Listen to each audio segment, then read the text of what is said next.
Today I'm going to talk about diseases and fungicides, in particular diseases of peas.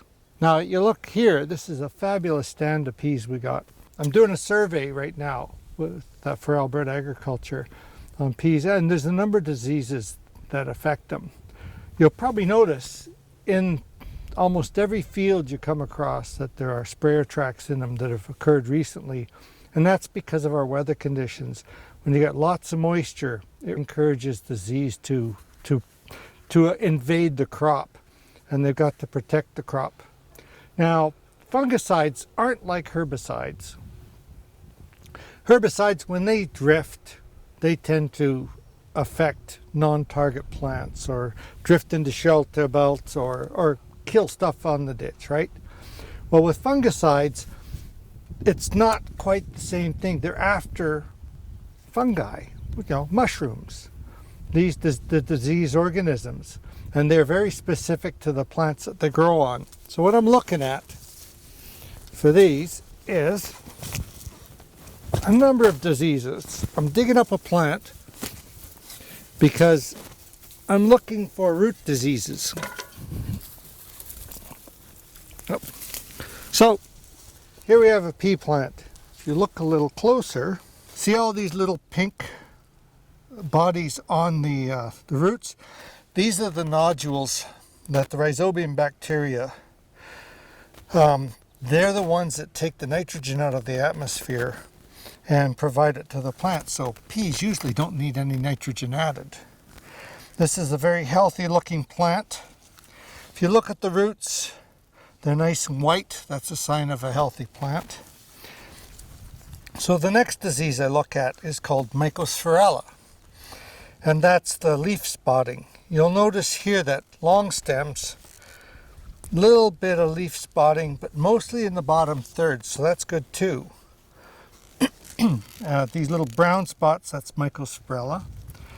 And then mycosphaerella is also called ascochyta if it starts developing lesions on the stem, and it's these lesions that actually cause the plant to start falling over as it gets closer to harvest. Peas are not really well suited for standing up. They've gone to semi-leafless varieties with lots of tendrils on them so that they hold each other up.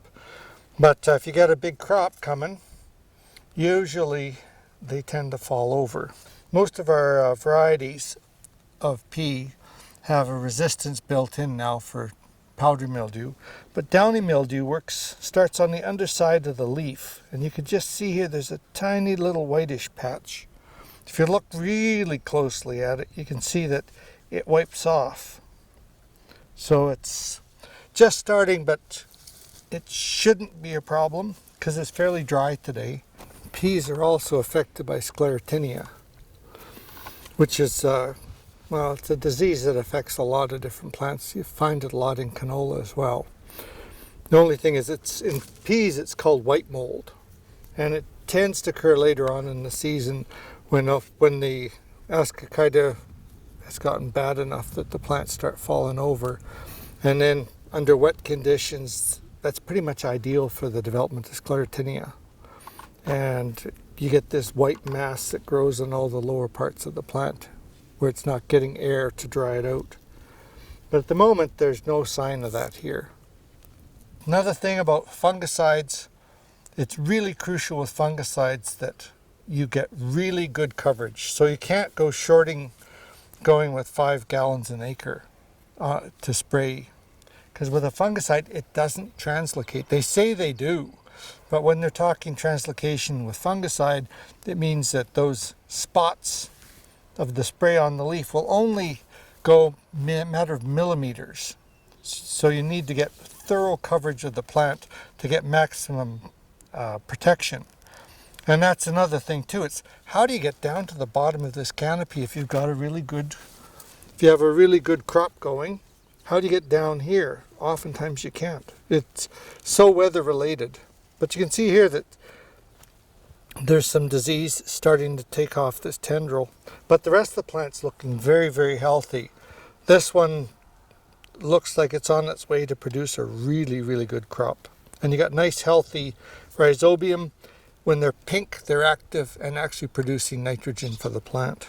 I guess what it really comes down to is, with fungicides, is all I am saying is give peas a chance.